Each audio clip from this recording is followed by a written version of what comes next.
Hey friends, sorry it's dark. I really don't feel like turning on the light. I have a really bad headache right now, sinus headache, so I don't want to turn on the light. Popping in to let you know that I read to chapter 5 in a storybook Christmas. I don't remember the author, but I'll put it up next to me. It's really good. The main character is annoying me a little bit because her boyfriend broke up with her, and she thinks that he broke up with her because he just got hired onto a higher position than what he was. They both work in publishing, book publishing, so he got hired up, so he broke up with her, and she thinks if she gets hired into a higher position, then he'll get back with her. So that's a little annoying. She only wants this position, so he'll get back with her, type of thing, which is irritating. But I'm enjoying it. It's really good. I do think it'll be funny. Part did make me laugh inside of it, so I'm thinking it'll be funny, but I did make it 30% in chapter 5, page 29. It's an ebook. I'm reading it on my Kindle app on my phone or my tablet. But that's the only thing I have read today. I didn't read. I read this morning before everyone else in my house got up, so didn't read. Cleaned some of the house with my husband and rearranged some stuff is what we did today, and I think I overdid myself again today with the sinus crap and everything, but I will check in tomorrow for Wednesday, and let you know if I read anything. I haven't picked up another book besides this storybook one, which is only 95 pages, so it won't take long. So on my physical TBR, I need to do the Frozen book and the Goosebumps Christmas book. So I might do Goosebumps Christmas and then do Frozen, because I'm gonna hybrid read the Frozen one, because I have the audio and then I have the physical book, so I want to hybrid read it. But I will check in tomorrow and let you know if I pick up anything else. And my thoughts on the storybook Christmas. I'm gonna continue watching Whitney. You probably hear her in the background. I'm watching comfort videos, so Whitney's one of my comfort YouTubers. So I'm gonna watch her eat dinner because dinner's almost done, and then maybe pick up a book. We'll see what happens. But I'll talk to you all tomorrow. Bye. Hey friends.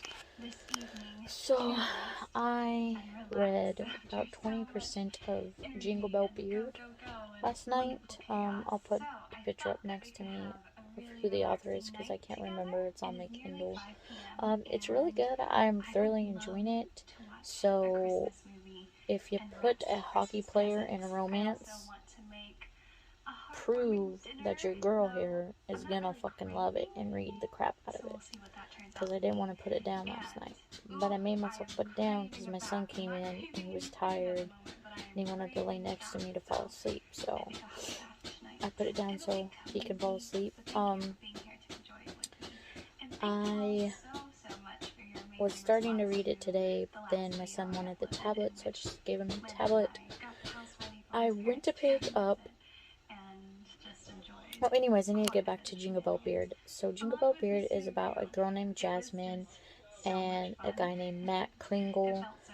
Jasmine broke up with Matt when they were in high school to go out with the football player because Matt was the only hockey player in their school, and she ended up getting with this football player. She was a head cheerleader, he was the main football guy, and then it jumps to when they're adults. Jasmine is a PR person, so she got hired by Matt's sister, Kristen, to help with the family farm and family inn, and then Matt hasn't been back to Colorado, the town that they're in, since he graduated high school and everything, and he hasn't looked up Jasmine or nothing whatsoever. He's dated supermodels and stuff.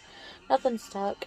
And then she convinces Matt to come back into town, and he's basically hitting on her and everything. He knew that she was married and then got divorced, no kids and everything. But I think they're gonna get together, of course, because he's like got something up his sleeve. Like, I think he's gonna ask her on a date or something. One thing's gonna lead to another, and they're gonna get together. She still has feelings for him. When she broke up with him in high school, her inner monologue was like, "Don't do this. This is a bad idea. Don't do this. This is a bad idea." But she did it anyways. She didn't listen to herself. It's very good. Very funny. Him and his brother got in this big ass fight. When he landed back in Colorado. It was super funny and hilarious. It made me laugh so much. Like, I'm really enjoying this book, and it's good. It's a Christmas book, and I can't wait to figure out what happens and what's gonna happen in the rest of the book. So I tried to pick up the 12 Days of Scream Goosebumps book, and I really wasn't feeling it, so I put it down. I'm gonna try to maybe find the audiobook for it. Maybe that'll help. So I really wasn't feeling it, so I started to pick up The Complete Guide of Aliens and UFOs: Truth. Search for the Truth. I'm not very far into it. I'm on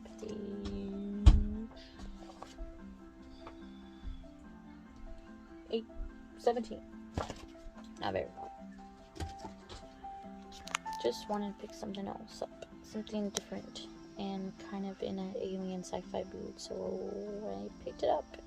Right now I'm watching BookTube, relaxing, have the heating pad on my back, and I'm in bed because I am freezing. It's cold, so I'm going to continue to watch BookTube, and then I will probably read some more of my UFO magazine later. But I just wanted to check in, let y'all know that I have been reading. Today is currently Tuesday, December 20th. Talk to you later. Hello, my friends. So today is what's today? Friday? Thursday? Wednesday I finished Polar Nights, the Frozen book. I don't remember who it's from. I'll put a picture up here. I do own it. It's in there and I don't want to get up. So, this book was very interesting. It's about, it's set when Anna is queen and Elsa is living in the wild with the Northuldra and everything. So, Kristoff is telling a story about a Draugr, and the first time I heard that, I was like, a Draugr? That sounds like something science fiction, which was interesting. But a Draugr is a person who ends up passing away over a really bad circumstance, and they basically turn into this black mist thing called the Draugr. So he's telling this tale about two princesses who came to Arendelle.